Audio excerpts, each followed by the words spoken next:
Dahil napag-usapan na natin, no, aprakrita bastunahe, prakrita guchar. It cannot.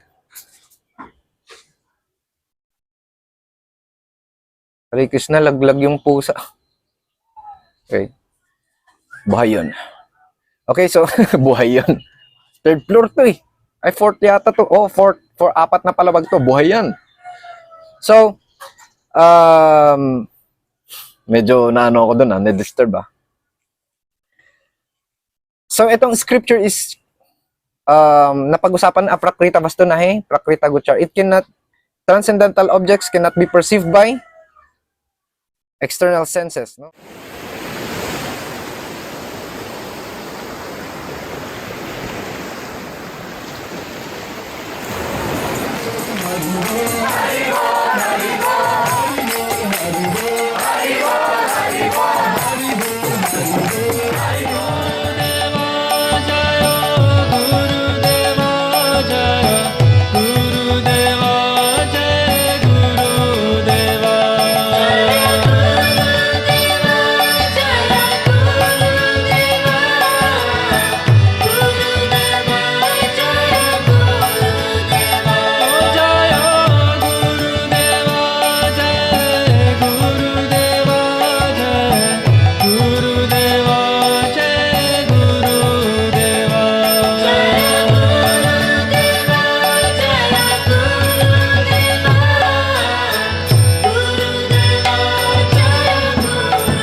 Hare Krishna.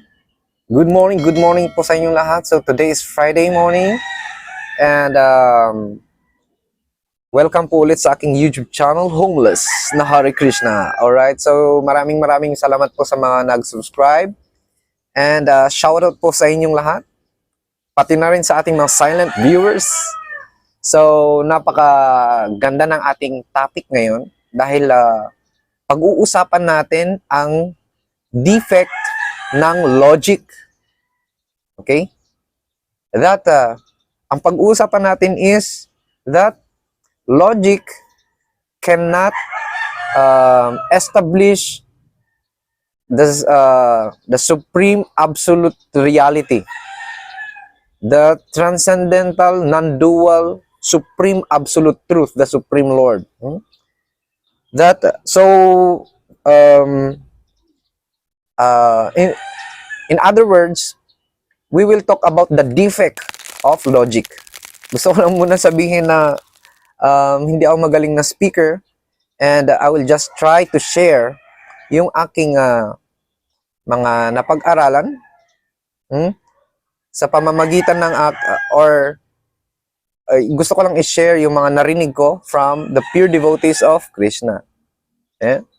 So, you know, if we listen, kailangan natin pag-aralan. Like for example, narinig natin, yung lecture is coming from Srimad Bhagavatam and merong verse na pinag-uusapan sa Srimad Bhagavatam. Then after hearing, after natin makinig ng harikata or lecture, then we should contemplate what we have heard and study the verse. Okay? So like this. So, so following yung ganyang process, no? So yung mga narinig ko at yung pag-aaral ko, I will just share. Okay? So we will talk about the defect of logic. That logic cannot establish the supreme absolute reality. Okay? So pag-usapan natin ang topic ngayon sa pamamagitan ng Vedic aphorism. That is Tarka Pratisthana. Tarka Pratisthana means, Tarka means logic. Pratishta means to establish. Pratishta. Or to manifest. Like you establish. Ganon. And not means not. Na means not. Tarka Pratisthana. No? Logic cannot establish the supreme absolute truth, the supreme Lord. Okay? So first, we should understand na yung supreme Lord at yung kanyang abode, and also His eternal associates at yung mga activities nila sa spiritual world is beyond our senses. It is completely transcendental. Aprakrita vastu nahi, prakrita guchar, Veda, Puranete, Ekohin nirantar. Paulit-ulit na sinabi sa Vedas, paulit-ulit na sinabi sa Puranas, na aprakrita vastu nahi. Etong aprakrita vastu, etong transcendental objects, like the Supreme Lord, yung kanyang eternal associates, yung kanyang transcendental abode, yung activities nila doon. Ito yung tinatawag nating aprakrita vastu. These transcendental objects is na prakrita gochar, cannot be perceived by senses. Gochar cannot be perceived by our external senses. And prakrita means matter. So, aprakrita vastu nahi prakrita. It cannot be perceived by matter. Okay? So, itong the Supreme Lord, His eternal associates, yung kanyang transcendental abode and the activities there, yung devotion nila doon, is completely cannot be perceived by senses, cannot be perceived by matter. It cannot even touch by matter, material existence. It is beyond this material existence. Okay? And also, ataha Hare Krishna nahamadi na bavit grohyang indriyay. The name, form, qualities, and pastimes of the Supreme Lord cannot be perceived by Gyanendriya, 5 knowledge acquiring senses. Okay? So, now, we will proceed sa defect. Why logic cannot establish the supreme absolute reality. Okay? Or logic cannot be used, cannot establish the understanding or realization of the supreme absolute reality, the transcendental world, the Supreme Lord, and so on. Okay? So, meron tayong, first we will talk about the nature of material knowledge. And saan nanggagaling yung material knowledge na yun. Okay? So, etong material knowledge na to, is ito yung informations na na-acquire natin through our 5 senses, knowledge acquiring senses, Gyanendriya, di ba? Ataha Hare Krishna namadi nabavet grahyang indriyay. The senses. Itong yung informations na nagagather ng ating 5 knowledge acquiring senses is naiipon lahat yan sa mind. Okay? So yung then itong mga naipon na informations, we call it knowledge. Okay? So as we study more and more, yung knowledge natin nadadagdagan ng informations, then we think that we are advancing in knowledge.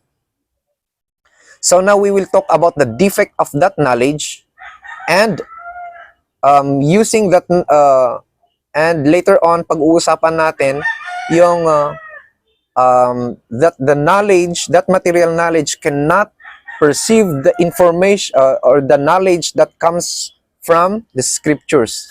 Okay? So now, first of all, we have 5 knowledge acquiring senses. In Sanskrit, we call it Pancha Gyanendriya. Pancha Gyanendriya is ito yung 5 knowledge acquiring senses. This is the sense of sight, smell, taste, hearing, and touch. So, through these 5 external senses, knowledge acquiring senses, we gather information from this external material existence. So we gather information through our eyes in the form of vision form, Nakikita natin yung clouds, yung birds, lumilipad yun. May lumilipad yun. Mga kalapati yata yan.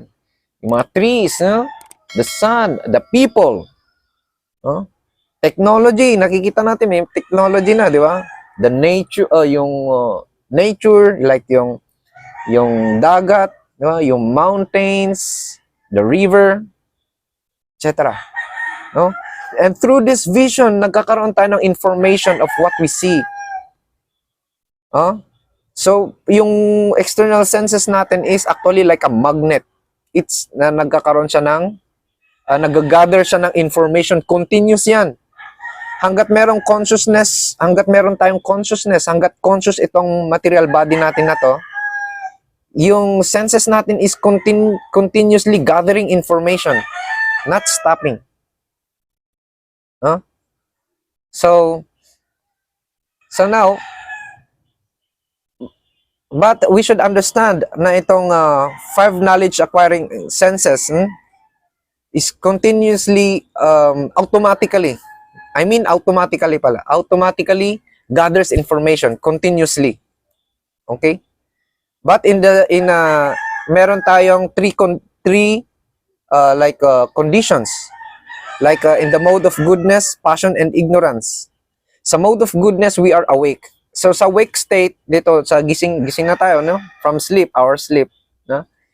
So we gather information. At yung informations na yan yung nakikita natin sa ating mode of passion condition. That is in the sleep. Pag natutulog tayo, yung mga impressions na yan, nakikita natin. And in deep sleep naman, wala tayong, like we are half dead. Wala tayong panaginip. And yung 5 knowledge acquiring senses natin is like hindi nagfa-function. Deep sleep tawag doon. Yun ang magandang tulog. Tulog na tulog. No? Deep sleep. That is the mode of ignorance. Okay, so meron tayong conditions, no? So sa wake state, sa mode of goodness, yung gising tayo, we perform action, and that time continuous yung yung pag-gather ng informations ng ating 5 knowledge acquiring senses. So now pupunta tayo so through our sight, through this the vision through this sense of sight, we gather informations in the form of like itong visual form. Ayun, itong form na nakikita natin, we gathers information. Makikita natin yung shapes, ganon, itsura ng cloud, itsura ng mga tao, iba-iba yung itsura, di ba? So, and sense of smell. Mabango. Mabaho, di ba? Kung may maamoy ka na amoy mabango, may maamoy kang mabango. So, alam mo na galing sa isang perfume or isang mabangong bulaklak, di ba? So that is also information. And taste. Iba't ibang klase ng taste, mapait, ganon, no? Meron tayong informations. We gather informations. Ano kaya to? Anong kaya lasa nito, di ba? Titikman. Okay. No? So yung and also hearing. Sa hearing mas pumibiyok pa. Sorry. So sa hearing naman is we hear informations like di ba pag nag-aaral tayo about math, science, etc. No? So music also like this. So lahat ng and also sa touch, ganun din. So lahat ng ating 5 knowledge acquiring senses is gathering information from this external world. Okay? So we should understand also na itong material existence is not small. No, hindi lang ito yung Earth. Ito Earth. Gaano ba kalaki yung Earth? Okay, mayroong 7 tama ba? 7 continents. Correct me if I'm wrong. May mga continents 'yan, may mga Okay, America, Japan, di ba? So, Europe. Ganyan lang ba yung Earth? Diba? So parang ang liit naman ng world na ginawa ng Diyos, di ba? Hindi ba kayang gumawa ng Diyos ng mas malaking existence, material world? So actually sa Vedas, they are innumerable billions and trillions universes beyond this earth. Itong kinaroroonan natin. At itong universe na kinaroroonan natin is the smallest. Dahil meron lang itong 4 directions, no? North, south, east, west. Sa ibang universe, marami yan. Malawak. Sobrang lawak niyan. Diba? Yung earth doon, hindi maliit. Ganun. So, ito yung pinakamaliit na universe na kinaroroonan natin. And, so, itong entire material existence is also called the ocean of material existence. Ibig sabihin, pag nandun ka, like for example, nandun tayo sa Pacific Ocean, di ba? Sa Pacific Ocean, napakalalaki ng waves nun. And wala tayong makitang island. It's a very vast ocean. So pag sinabing ocean of material existence, itong material existence is like an ocean, vast ocean. Everything is water. So we will talk about, pag-usapan natin yung ocean of material existence, yan. Magandang topic din yan sa mga susunod nating videos. So marami akong lalabas na videos, especially sharing. So gagawa ako ng playlist, sharing lang, sharing. Okay? So, ayan. And, so now, dahil sa lawak ng itong material existence, yung information lang na nakukuha natin is from this earth. And we all know, and also sa Vedas, no? Itong universe na kinaroroonan natin ay merong 14 planetary system. 7 planets upward and 7 planets downward. 7 planets of heavenly planets and 7 planets downward. Ito yung hellish planetary system. And middle planetary system, nandun tayo sa gitna. Okay. So, yan yung kabuuan ng isang universe. So, merong heaven, may earth, may hell. And para siyang, like, sabihin na natin, parang itlog yan, or bilog. No? At beyond dyan sa sphere na yan, is meron pang universes dyan. Mga bilog-bilog din, yan. No? Describe yan sa Brahma Sanghita. Etong universes is like, ito yung mga, like, parang sabihin na natin parang balloon, ganon, or bubbles, yon. Parang bubbles yan sa ocean. Diba? Makikita nyo may mga bubbles sa ocean, di ba? So, parang ganon yan. May mga nawawala, may mga nagkakaroon, may mga na-annihilate, may mga nagki-create. Ganon. Di ba? Ganon yan. Material existence. So, since meron billions and trillions of universes outside our universe, no? Sa Earth pa lang, dito pa lang sa ating universe, yung heavenly planets is wala tayong information na nagagather. We only gather information in this, sabihin, world. Dito sa Earth lang.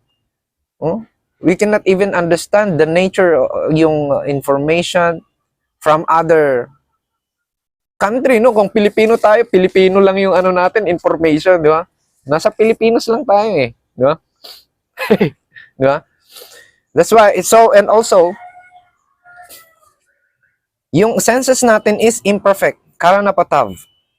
Yung senses natin cannot perceive America or Japan, no? Yung mata natin hanggang diyan lang, dito, Quiapo, kapag dinerecho ko to, Quiapo yan eh. Ayan. So, hindi ko nakikita yung Quiapo. So, yung mata ko is limited lang kung ano lang nakikita ko dito. Yun, may nakaharang na bahay, mga puno, di ba? Hindi ko nakikita yung Quiapo. Unless marinig ko ano yung Quiapo. Sa Quiapo, ganito, ganito. So, information naman yan through the ears. But we should understand na yung sound or yung information na re-receive natin in the form of sound is also defective. It is not complete. So now, through our external senses, we gather information in this small surrounding or place. Earth, dito sa Earth. Maliit lang itong Earth natin eh. And also, so now, dahil sa lawak ng entire material existence, yung information na nagagather natin through our external senses is a minute informations. Maliliit lang yan na information. Parang tuldok ng karayom. So yung information na na-perceive natin through our eyes or nare-receive natin through our eyes, nose, tongue, ears, and touch is small pieces of information. Small pieces lang yan ng information. So, and but through our ears, pag nung nag-aral tayo from elementary, high school, di ba, college, yung mga napag-aralan natin is only pieces of information yan. So, ngayon itong pieces of information, small pieces of information na nako-collect ng ating gyanendriya, itong knowledge acquiring senses, at naiipon yan sa mind. No? So, yung itong small pieces of information that is gathered together sa ating mind, naipon siya sa mind, then we call that knowledge. Okay, napag-usapan na natin kung paano tayo nagka-acquire ng knowledge, nagkakaroon ng knowledge. Now, we will talk about the nature of that knowledge. Okay? So yung knowledge na yan, na naipon natin, naipon sa ating subconscious body, sa ating mind, through this external knowledge acquiring senses, is also material. That is, so yung knowledge na naipon sa ating mind through our external senses, knowledge acquiring senses, is material knowledge. Bakit? Kasi galing siya dito sa material existence, external material existence. Lahat ng knowledge, lahat ng informations na nanggagaling dito sa material knowledge is material. And it is not complete. Pag sinabing material, it is temporary. So therefore, yung knowledge na na-acquire natin or na naipon, yung knowledge natin, which is the pieces of information na naipon sa ating mind, is temporary knowledge. It is temporary. So lahat ng defects ng material existence is also present dyan sa material knowledge. No? So dahil napag-usapan natin prakrita vastunahe, prakrita gochar. The transcendental subjects, the Supreme Lord, yung kanyang transcendental abode, spiritual abode, cannot be perceived by prakrita, matter. So therefore, itong material knowledge cannot establish the truth, the supreme absolute truth, the Supreme Lord. Okay?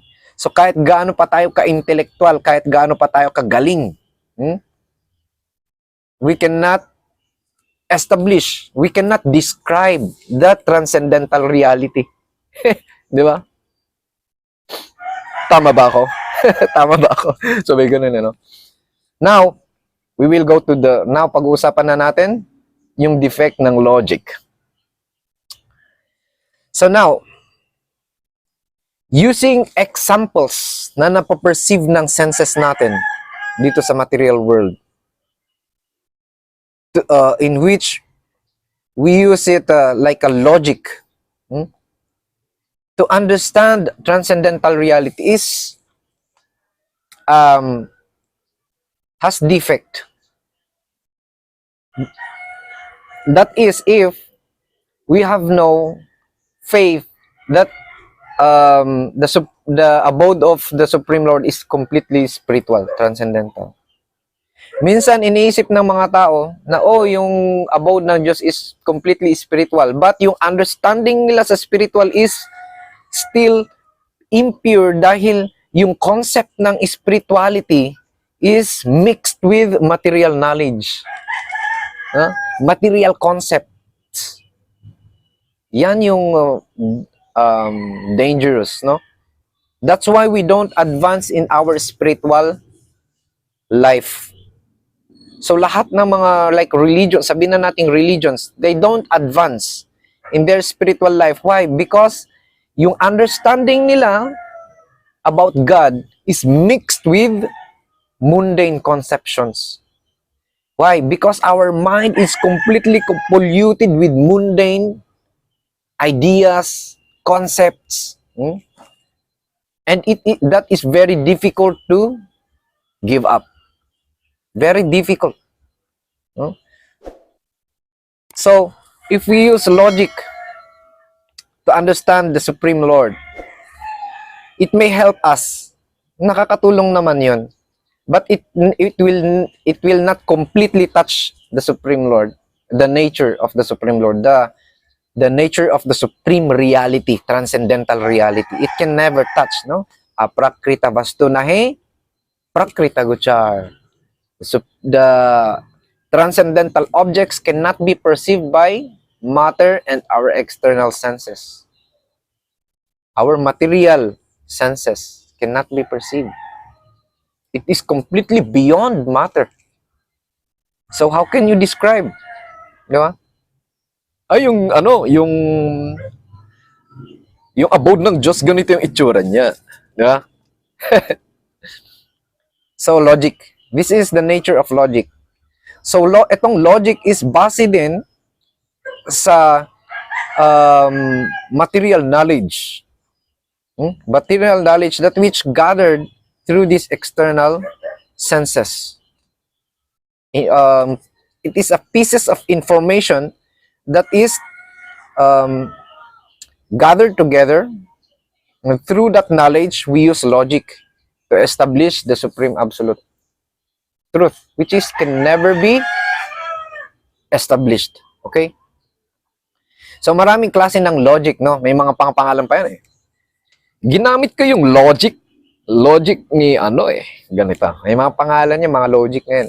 Naririnig ko sa mga yung mga mahilig makipagdebate. Ganito yan. Uupo pa ng ganyan. Ganyan. Ayusin niya pa yung upo niya. Ganito yan eh. Di ba? Gamitin natin ang logic na ganito. Ang karamihan na ko is logic of the path.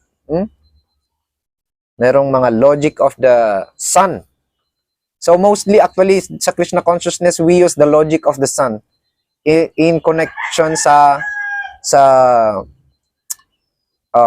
Supreme Lord. But also sa Jaiva Dharma, although we use logic, sa Krishna consciousness din we use logic. But it is said, tarka pratishtanat, we cannot establish the supreme absolute truth only by relying sa logic. Although sa Krishna consciousness, we use logic but we don't rely. Hindi kami yung, okay, di ba? Kunwari, the Supreme Lord is like a sun. Di ba? So, siyempre, yung idea natin is like a sun, like yung araw, ganun. Di ba? Nagliliwanag. Di ba? Parang ganun, di ba? We can, the reality is completely transcendental. It cannot be perceived by logic. So, in order to help us, para magkaroon lang tayo ng idea, ng concept, that God is like this. Then, it is helpful, but cannot, it is helpful, but we don't take shelter. We do not take shelter to the process of logic. We only take shelter to the process of mercy. That God Himself will reveal Himself. So lahat ng mostly 99% ng religion ngayon is they want to see God, di ba? With their own intelligence, energy, with their own effort. Gusto ko makita yung Diyos, di ba? Gusto ko makita yung Diyos. Galit na galit pa, no? Intelligence, logic, di ba? Gamit ng mga iba-ibang material na concept. No? Aprakrita vastu nahe, prakrita gochar, Veda Puranete no ekohe nirantar. Paulit-ulit na sinabi sa Vedas, sa Puranas that the transcendental object cannot be perceived by matter, material senses cannot be perceived. So yung logic na yan is only based in material experience. Kung ano yung na-experience natin, at kung ano yung nakikita natin na the transformations ng ating surroundings, we use it for logic. We use it as an example to establish the supreme absolute reality that is logic. Okay? So pag sinabing logic, we are using mundane experiences, mundane transformations, no? To establish spiritual reality. That is logic. So dahil nga napag-usapan na natin na yung information na nagagather natin through our external senses, itong five knowledge acquiring senses, is matter. Then therefore, logic cannot establish the supreme reality, the completely transcendental absolute truth, God. So therefore, and also, logic is mundane. It is only matter. Now, someone may ask, paano naman kung yung logic niya or yung knowledge niya comes from the scripture? Di ba? Siyempre, merong scripture. Wag nating alisin ang scripture. So, karamihan ngayon, yung mga debate, or religious debate, no? Lahat ng sinasabi nila galing sa scripture.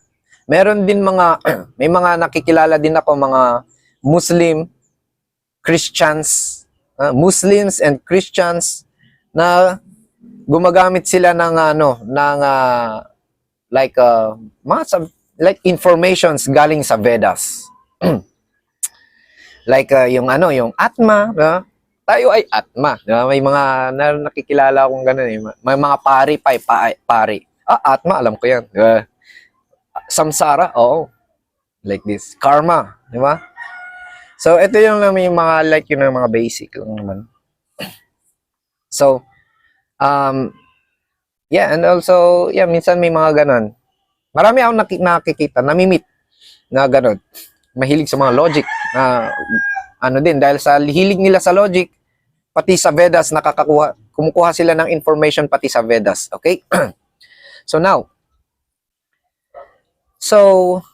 since ganun yung sitwasyon, no? May mga logicians na ang informations na or yung knowledge nila is galing sa scripture, which is good, no? Maganda din. Pero if we use our mundane knowledge, mundane intelligence,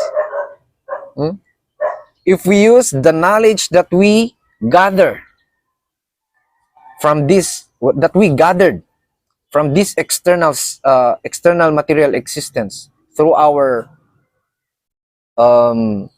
knowledge acquiring senses, and use that knowledge to understand the statements of the scripture, which is completely spiritual, then yung knowledge na nakukuha nila from the scripture is defective. Why? Dahil we should understand na itong scripture is also aprakrita vastu, transcendental object. It is merciful, the Supreme Lord in the form of Shabda Brahma, transcendental sound, manifest Himself externally in the form of scripture. Para magkaroon tayo ng, He is giving us the chance to enter, to dive in this, in that transcendental reality. Pero merong tamang proseso. Dahil napag-usapan na natin, aprakrita bastunahe, prakrita guchar. It cannot. Hare Krishna, laglag yung pusa. Okay. Buhay yun. Okay, so, buhay yun. Third floor to eh. Ay, fourth yata to. Oh, fourth, apat na palabag to. Buhay yan. So, medyo ako doon, na-disturb . So, itong scripture is napag-usapan aprakrita bastunahe, prakrita guchar. Transcendental objects cannot be perceived by external senses, no? So, itong scripture is completely transcendental. It cannot be perceived by our external senses, our mundane knowledge, no? So, if we try to understand if we try to understand the scripture by our own effort and intelligence, then magkakaroon siya ng mic vyavadhan, the interruption of illusory energy. And you, instead na makuha natin yung totoong information, yung direct experience ng sinasabi sa scripture, magkakaroon siya ng interruption, and yung information na yon is already like mixed with our own intelligence. It cannot, hindi na siya yun yung pure. Why? Because meron tayong ego na gusto kong intindihin to by my own energy, understanding, and by my own effort, I will understand this scripture. Which is not, hindi yan yung totoong process. It's not a proper process. So ano yung tamang process? To pray and depend to the mercy of God, that the Supreme Lord will manifest Himself. Swaprakash. The Supreme Lord has the nature of self-manifesting. Self-manifest. He manifests Himself. So if the Supreme Lord is merciful, then He manifests Himself in your heart. Then you see God. Pero kung if you want to see God na pinipilit mo using your mundane eyes or your mind, no? Imaginein mo yung God. This is not proper like this. Okay? So, ito yung tamang process. No? Just to depend on mercy. At yung defective na process is using logic to understand God, which is on mundane. Di ba? So, I hope na na-describe ko na maayos. Hindi ako magaling na speaker. So maraming salamat sa mga sumusubaybay. And marami pa akong lalabas na videos. So Hare Krishna, dandavat pranam sa inyong lahat. Kita-kita ulit sa susunod na video. Hare Krishna.